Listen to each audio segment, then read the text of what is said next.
Very plural. uncomfortable about my head. I usually move a lot during streaming, etc. But I'll just be really still. But I know you don't have your head's fine, Um, Sam. Your head's the, fine. the damage is already done. You Damage is done.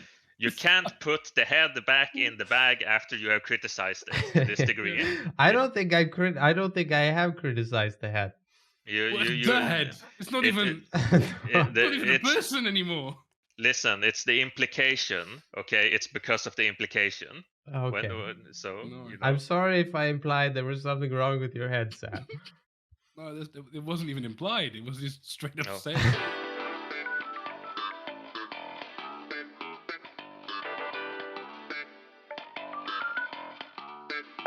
Your head is great. I'm glad Thanks. you're here. We have just watched The Scorpion King for the 38th or first time. This is a podcast or a video series called The Sting of Time, which you are a guest on, Sam. Whoa, let's go. It's me. Yes. I can't believe it's Can't a believe it. guest finally. It's been so long since we had a guest. I'm still fucking with my face right now. All right, I won't look at myself. You gotta leave Sam's face alone. Like, time for face and head shaming is over. Now we have to do a very serious podcast here. Yeah, this is we watch the movie The Scorpion King once every week. I guess before we get into you, Sam, there is technically some like podcast clean up to do because we technically didn't watch The Scorpion King last week. I wasn't gonna say anything because I thought you wanted to like sweep that under the rug. Oh no, I've just decided that last week didn't count because I had Giga COVID and was dying. Yes. Which made it exceedingly hard to watch The Scorpion King because it is such a painful experience at this point, and talk at all. If you had actually died, would I have had to watch the movie by myself? Yes, we have had this conversation before. Yes. And we also came to the conclusion that if one of us is going to die, it will be you. Yes. And I will use that. Unfortunately, I am the one who, if one of us have to die, I am the one who will take the bullet for the team. I think we were talking about likelihood. It's not so much that you. Well, I can officially, I can officially pledge that if we are faced with like the dilemma of, listen, Oskar, a missive has reached the land that proclaims that one of us must die for the podcast to continue, I will take that upon myself because I am not a famous YouTuber. You know, it's I am less of a cost risk. You would still lay down your life for this. Yes, that is true. That's pretty good. It would mean that you were free from watching The Scorpion King as well. So there is sort of a boon to it. Not at all the underlying motivation behind volunteering for this valiant and endeavor, sacrificial glory. So, what did you think about the movie, Sam? I loved it. I had really high expectations, and all of them were met. The insightful commentary about which camel I was viewing really helped at all times. I think I understood the meta narrative more in that way. Yeah, I think you got only the meta narrative in the movie. I think there was like what's the opposite of meta? Like the I don't know, the gimmick narrative was never laid upon the platter, so to say, because we yapped over the entirety of the movie and had to do like a half a dozen recaps, or at least half a dozen recaps. It should be noted that you are the first guest that we don't know in person. Yeah, that we do not know like in real life, or like have seen with our own eyes, like how Darth Vader looks at Luke at the end before he dies. So, you know, could we? I should also say that we have been doing exactly. This is the guest experience. We Yes. have just been You are talking not over the having a entire unique movie. guest experience. You're having the exact same experience every guest has. So good. it was good for us to test and see if if there was some sort of like social lubricant that needed to be there for us to do this to someone. It is not there. I feel like no matter if I know people or not, I just treat them the same way. So it would I would say that the test, if it was a test, I failed it or I think we succeeded. passed. I Yeah, think we passed. yeah, exactly. Succeeded depending on the outlook. But I feel like maybe having done this so many times, and because this is like such a weirdly unique thing we are doing, I feel like it gives one some sort of like social like pedestal high ground power where you feel like you can kind of, because you know you're standing on the summit of like this really stupid thing, you can kind of lord it over everyone else. Oh yeah. And you kind of, you feel kind of invulnerable, like Yeah. you Before we sort of hand it over to you, Sam, Oh yeah, thanks. Yeah, yeah. No, before yeah. you get to talk here, Mm. we, in the context of this podcast and the experience of watching The Scorpion King, Yeah. we are your betters. I just want yes, to just Yeah, no, you are like, my like superiors. exactly, Absolutely. we are Yeah. the upperclassmen of Scorpion King watching. The lonely virgin Scorpion King enjoyer versus Yes. the Chads. How would you describe yourself in that context? gods, maybe gods. Gods. Sorry, Chads is of course, exactly like but with that mortality is out of still the a guide. way, how did you feel about the movie? Did you enjoy it? I enjoyed the movie watching experience. How much the movie itself was part of this experience is very debatable. I would not say it's a good film, but it's an enjoyable watch, I'd say. Especially knowing that David Hayter personally did everything in the film. Yeah. Yeah, we have Hindsight helps there. Did give you exactly. that sort of tidbit very late. Do you feel like Yeah, if like you knew that David Hayter was part of this movie before, it would have helped? I really enjoyed all the Metal Gear, like literally it just being Metal Gear Solid but set in Egyptian times with Yeah, that's literal very, autocon. it's very interesting. I don't think we have considered, or if we have, I've forgotten, but like consider too much like David Hayter's like actual His yeah, like actual contributions. We've yeah, like the always considered what he absolutely hasn't done. if you consider like say what are the David Hayterian contributions to the movie, like, oh, I get it, it's like Metal Gear Solid, or oh, this is kind of like that part in X-Men, or like, it has never crossed my mind. I've only like David Hayter and then just applicate What the everything fuck to have you the, guys like been doing for 38 weeks? yeah, but it doesn't. I think it. I don't consider David Hayter the person. I just see like the Oh, name David Hayter, and it's like, oh, it's David Hayter. He's the funny guy who wrote Metal Gear Solid, and then I immediately stop thinking about Metal Gear Solid. Like, no. what are the actual works I of think David Hayter? if we were to give ourselves some slack here, Mm. maybe we shouldn't. Maybe No. this is a blow, but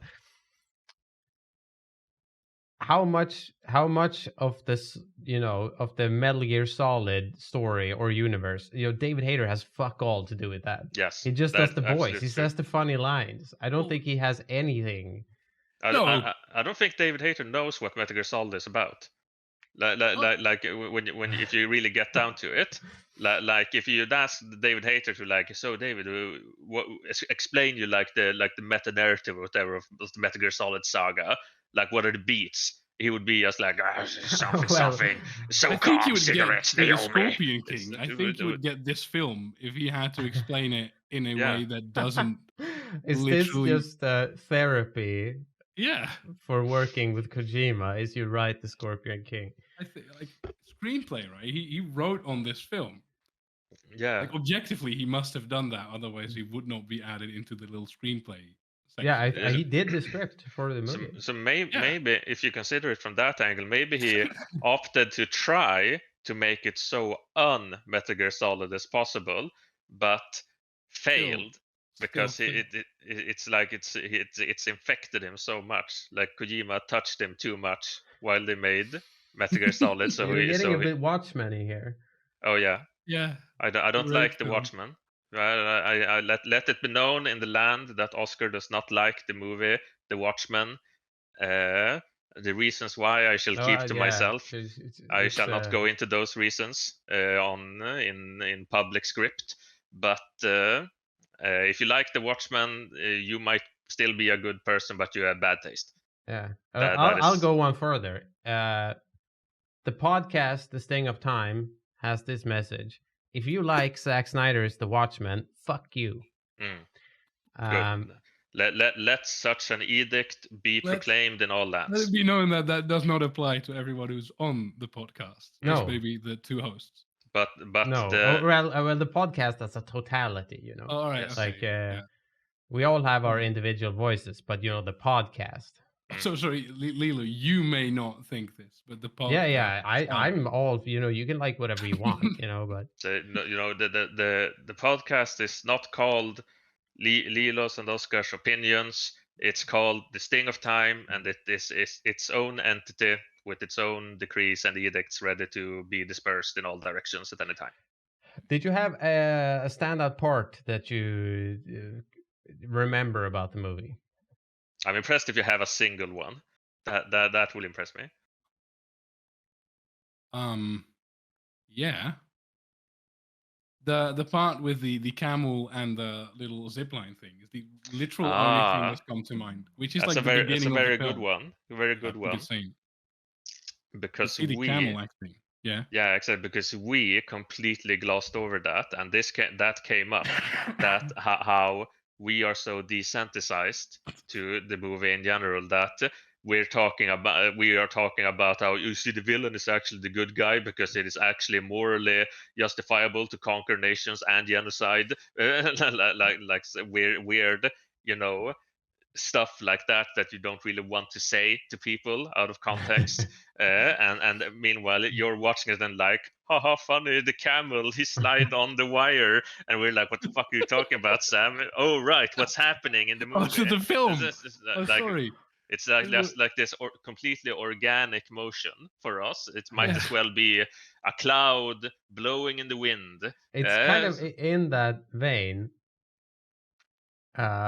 There are several characters in the movie that I think if you actually watch the movie, which you sort of didn't do.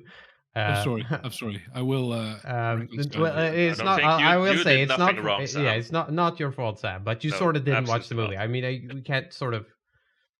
It's hard to say because we are not capable of presenting an environment to our guests where they can watch the movie properly.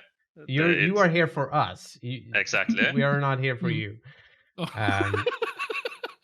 But exactly. There are some characters in the movie, like Armpit. Yeah, Armpit. The character Armpit. Yeah. Who, if you watch the movie, have a pretty sort of big role in the movie. But for you, I feel like you could delete that character from your version of the movie. You're barely aware that the character is even in the movie. Well, I think you could delete more than half the cast and still have the entire movie. If that's what you mean. Like, what? What do you remember the character Armpit doing? Like, what does he do for the narrative? He saved Dwayne. Yeah, Dwayne. Once. I forgot Dwayne's name in the film. His name is Dwayne. Don't worry about his name. His name's Dwayne. He saved Dwayne once.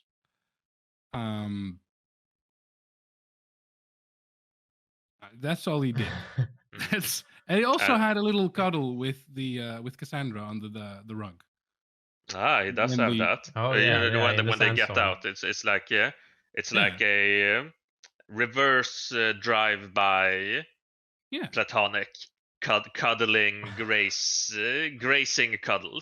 Yeah, that happened. And he touches the camel a couple of times. He does touch the camel. Yeah, he does touch the camel. So that's what I'm sorry, you nailed it. You nailed it. That's pretty much the importance of Arpid. What does he do more then? Well, I think he several times in the movie he's sort of a comic relief character. Yeah, no, definitely, yeah. It's not very funny, but he is that. He does save Dwayne, which is I think is the big one. I think you sort of nailed the big one. But then he is a key mover and shaker in the end, where he and the scientist man, Philos, blow up the big Memnon's big because fortress. he ignites the gunpowder. Yeah, but like that could also have happened like accidentally if Philos just dropped the torch instead of being like, oh no. Yeah. Well, we're not talking about what could have happened. Philos is too competent to do that. He definitely did that. Yeah, he blew it up. It's very rich to be able to say that we're not talking about what could have happened when that is what we have been doing for 35 watches. I don't know which timeline. Stop speculating, Sam. This is a podcast about the movie. Like the only thing, like that scene where they blow up the castle. I don't really know the place they were in because they blew it up from inside a crypt kind of place. How did the castle blow up, Sam? I don't know. That's a very good question. Magic powder. It really reminded me of a specific. We should not be talking about Metal Gear Solid, I bet. Let's talk about Metal Gear Solid. There is this trailer on a demo disc in which Snake sets off all the C4. Oh yeah, when it runs through the tanker and everything's blown up, and it's super cool. And that's what I thought of immediately when I saw that thing. I was like, oh, they're gonna blow up, and it's gonna be that, and it was that. So yeah, but that's not in the game, is it? That's just the trailer. You can't. I don't think you can put up more because in the game it's just a cutscene where the tanker sinks, and actually, even if you were to emulate that stuff, you can't have C4. I say that like Hideo Kojima doesn't let you have C4 in the tanker. You can't have it. I asked him personally, and he wouldn't let me. I don't know why my voice became like that. But yeah, that's a pretty memorable scene, and Arpid is a part of that scene. You can't, of course, forget that the great creator Philos invented everything. He invented everything. What a completely well put, compressed way of putting it. He invented everything because that is exactly what he does in the movie. The only thing he doesn't invent is the crossbow, because the rebels apparently invent that in Oasis somewhere. Yeah. Oh well, that's true. I guess he could have done that. Yeah. You'd assume if they were that technologically advanced that they would not need Dwayne to overthrow the Emperor. But, muscle-bound Dwayne has some... Yeah. I must say, Sam, that I absolutely love how you call Memnon the Emperor. We have never called him the Emperor, and I feel like it's kind of growing on me, because we always say Stephen Brand or Memnon. Memnon is such a cozy name. Like, it reminds me of Digimon, so I can't call him Memnon. But it's like, I feel like me, maybe not very regularly, but me and Leeloo often talk about the Emperor from Star Wars, so he is clearly the Emperor. So the way you're talking about now, it just makes me imagine if we had the Emperor in Scorpion King instead of we like can't Memnon. imagine. We have to talk objectively about what we say. And I feel like that could really shake up the movie. Like what decisions would the Emperor have made? I think it would have been a very quick movie. Like in the tent in the beginning when they capture Dwayne. And he walks in, and then he would instead be like, "A living, breathing Acadian. I thought you had died out long ago. Good for that. Now I shall dump empire all over." I don't think the Emperor would have had a bunch of people laying in wait, shooting arrows at the Acadians. I think he would have strode out of the tent, and he would have forced lightning them. He could have done that. That would be very good also. But I was thinking, since they are already, Red Guards in the movie, like just replace them with the red guards from Star Wars, and they would just go out and beat the shit out of Jessup with their sticks. Like the ambush is just them going out like, take that stupid assassin, like murder him. Like there's no bringing him into the tent. It's just like a pulp they bring in, and then Dwayne is like, I don't know. Then he gets electrocuted. This jar is your brother. So would the film be improved by that? I think it would, because Dwayne would die like in the fifth scene of the film. Well, technically, I mean, would he die? It never has Force lightning. I don't want to call it that, but I'll call it that for the sake of the audience. There's a great debate about what Palpatine's lightning is. Is it something stupid called Force lightning, or is it the very essence of the dark side, nameless in nature, and like that sort of thing? But I mean, has anybody actually died to Force lightning in Star Wars? I don't think so, ever. It doesn't kill people. It just fucking hurts. I think you could argue that well, in the movies, I mean, we have killed millions with Force lightning. Yes, sure, but I mean, true. like, I think it is implied that Luke would die if. Well, I mean, Darth Vader didn't intervene. I feel like that may be up to interpretation. I think maybe they were just intending to torture him forever.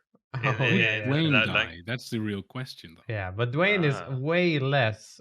You know, his life force is way less than Luke Skywalker. Yeah. Maybe and we're comparing Dwayne here to Luke Skywalker, not Matthias. You got to consider that Mark Hamill's body, even when he was young, did not look like a sausage. And I feel like Dwayne's body would conduct lightning at an aggressively accelerated rate compared to Mark Hamill. Like you hit Dwayne with lightning, it would just make this frying, sloshing sound that he just disintegrate. He's so oiled. Yeah. Like he would just explode, like catch on fire, incinerate. Yeah. I think you. My. So okay, on the one hand, Dwayne would definitely explode on contact with Force lightning. Yeah. Or the nameless thing power emanating from the Emperor, whichever brand of. Yes, but I'm open-minded for the sake of the podcast. So either he instantly explodes, or it can't kill people. Ooh, in which case? Or you could argue that Dwayne is not a person. Yeah, I was gonna say that he could explode but still be alive. You know, like you know that zombie in that one Night of the Living Dead movie, whatever. Was like, it hurts to be dead. The pain of rot, or whatever. When they get the zombie to talk, and it's like tells her that when you die, you don't really die, you just feel pain forever. I think that would be Dwayne when he gets hit by Force lightning. No, he wouldn't be able to feel pain forever. That's un-Dwayne-like. He'd have to give as much as he got. Yeah, maybe that did happen to Dwayne at some point, and like his entire movie career is giving back to us. So, but I don't know.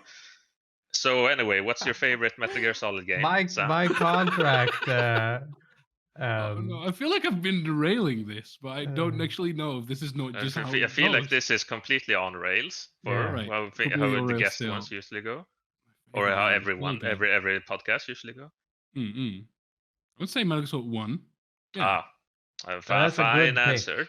That's fine the right pick, because choice. it's only a right choice. I could pretend like it's 2, but it's not.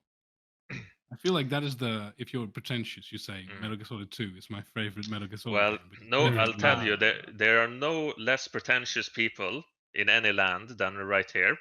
And also that the objectively only good and proper answer to such a question is that there is only one good Metal Gear Solid game, and it is number 1. And there are in fact no additional Metal Gear Solid games were ever made. And if they were made, they had horrible sound design and should never have advanced to a technological level where they had more polygons in them than the PlayStation 1 was capable of conjuring. Specifically sound design. How did you manage that? Because Metal Gear Solid 1 has impeccable sound design. Like the sound, the echoing sound in all the dialogue, and you really feel like you're in this like metal industrial place, and everything sounds cold. and like but then in Metal Gear Solid 2, you get like, did you say nerd or whatever? And it's like, oh, just shut the fuck up, leave me alone. Go, you have been stopped. That's what I say to Hideo Kojima whenever someone brings up that there exists other Metal Gear Solid games. Is the sound design in Metal Gear Solid 2. Yes. This is the first time I've ever heard that take. If it had gotten the sound right, it would have been fine. But you know, because you know, that sound is all I care about. What would you say would be the biggest problem with Scorpion King? I know the answer for this. Sound design. It's Dwayne. The biggest problem with Scorpion King is Dwayne. because Dwayne has horrible sound design, and I get mad whenever he opens his mouth. No, but the biggest problem with Scorpion King is that Dwayne. I'll be a bit devil's advocate and not bring up, you know, Dwayne's like acting chops or whatever like that. You know, whatever. It's his first big role. He did fine. Who cares? Yeah, the movie is bad, but Dwayne's character is trash. It is worthless. Matthias is extremely badly written. He has no heroic qualities, and in these lands, we value heroic qualities in our fiction extremely highly, and Dwayne has none of those. And I don't think it is a coincidence, and I've stopped being devil's advocate now. That tenure is over. But in all of like Dwayne's other movies that I have regrettably not seen all of them, but I don't regret not having seen all of them, but I have seen a few. He always plays Dwayne, and he's never, you know, like a hero. He's never like empathetic. You don't want to see him succeed. He always wears the same shirt.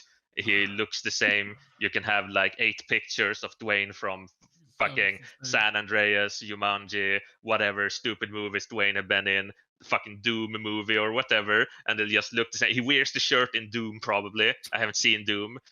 So you know, I don't like him.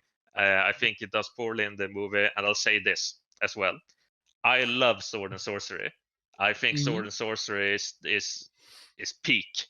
You know, it's king shit, and Scorpion King is just shit without the king. Shit. It's like Scorpion King shit, and I have watched really bad Sword and Sorcery movies, extremely bad Sword and Sorcery movies, and I'm like glued to it. I'm like, this is amazing. Wow, look at this. The splendor, the adventure, heroics on display, sword upon sword. And in this movie, it's like literally, you know, the I sleep meme. It's like I don't but like I think you could probably reasonably jot that I sleep part down to having watched it almost 40 times. Do you think so? Yes. Well, I'll take your word for it. How many Sword and Sorcery films have you seen over 5 times? Over 5 times? None, I would say. None. I think I've seen Conan more than 5 times. I don't think so. Don't you? No. I would give you 3 Conans, maybe, possibly 4. I watched Conan the Barbarian for the first time in like I think 2019 or something. Yeah. Have you watched it 3 more times after that? Yes, because I've seen it with my brother.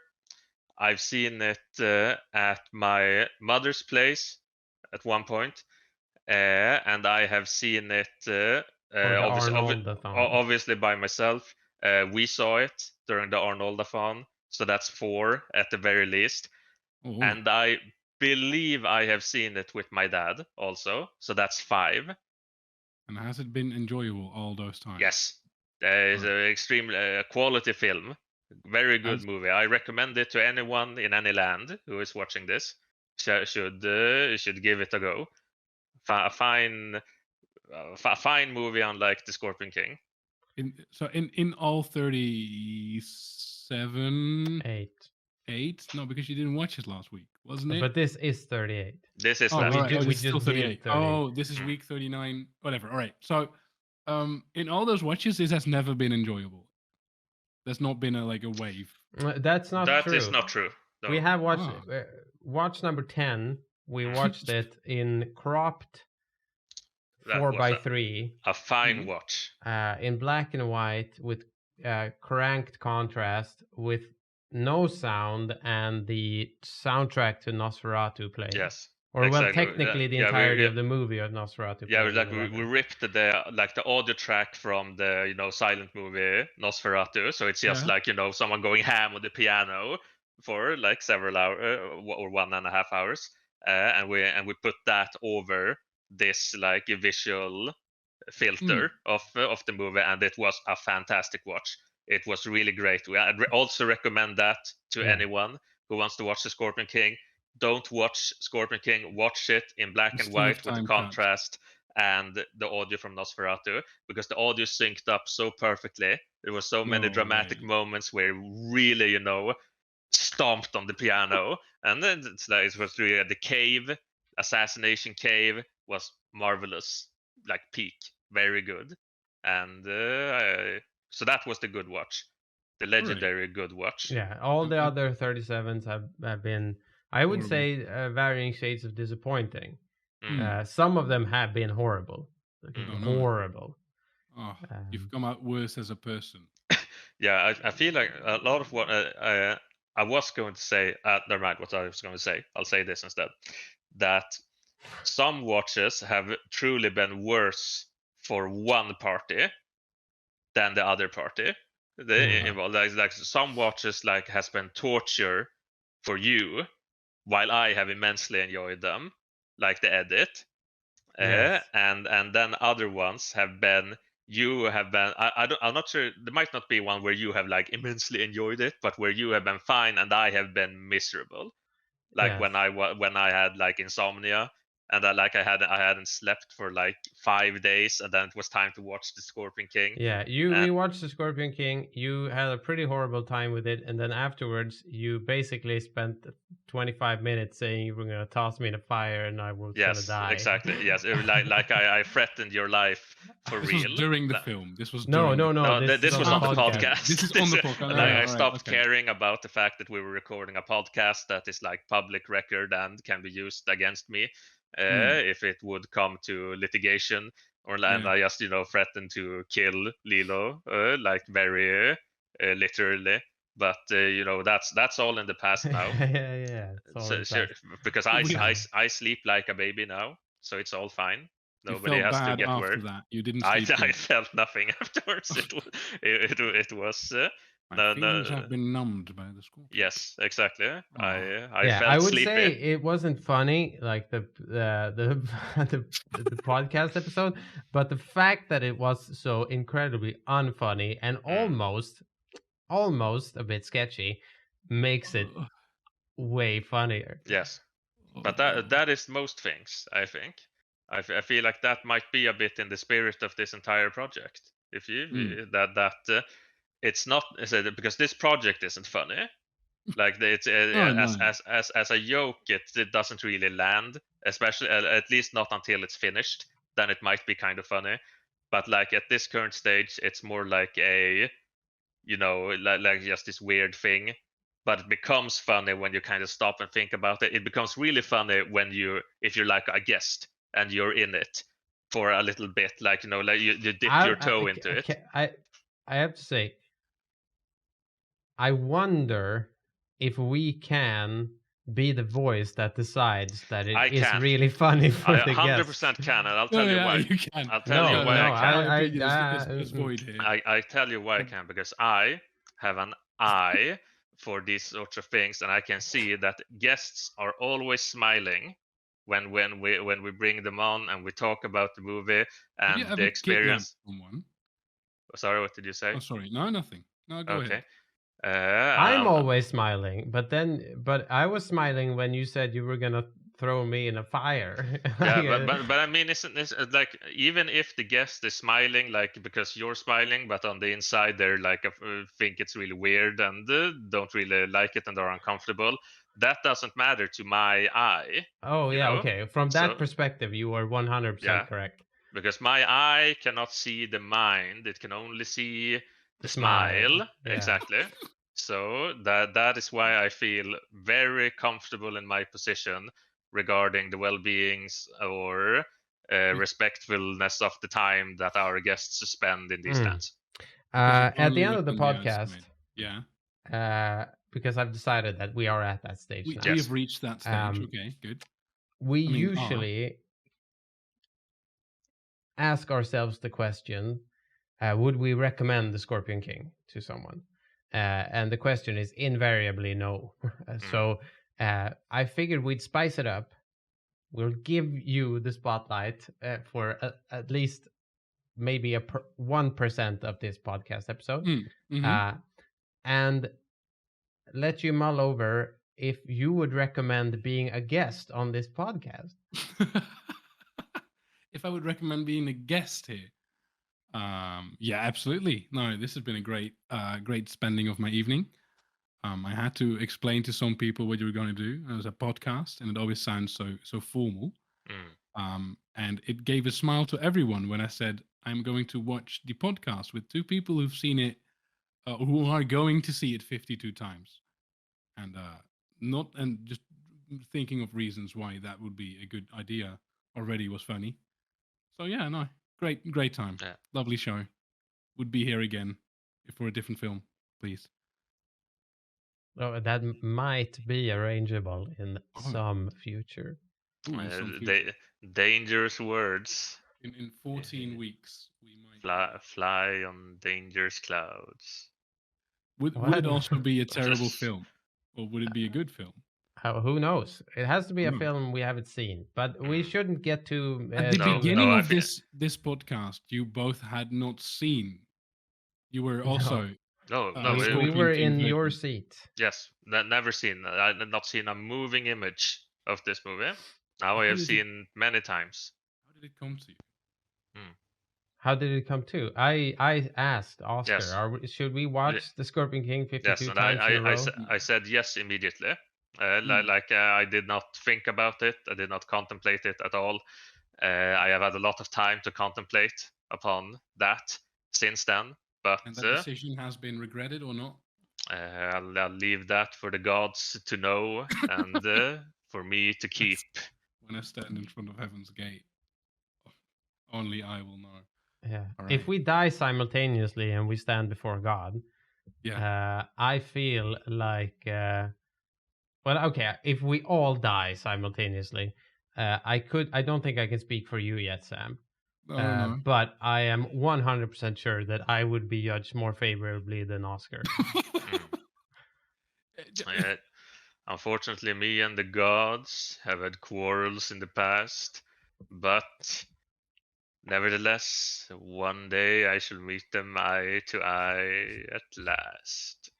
Then you'll have something to say about the Scorpion. This will have affected your likelihood of getting or not getting in. You reckon? Yes. All right. In favor of no or no? Yes. Yes. No, okay, I'll give the closing thought here, and this will answer your question, I think. If God were to look, I'll say any God here, were to look upon me and Oskar in relations to this project, I think in general it would be looked upon with disdain. Yeah. But here's the kicker. In this scenario, I am a leader. I proposed this project, while Oskar is a fucking moron follower who just said yes to it, which means I'm the winner. In the eyes of God? Yes. Oh. Is that how it works? Yes, it's called being God-pilled.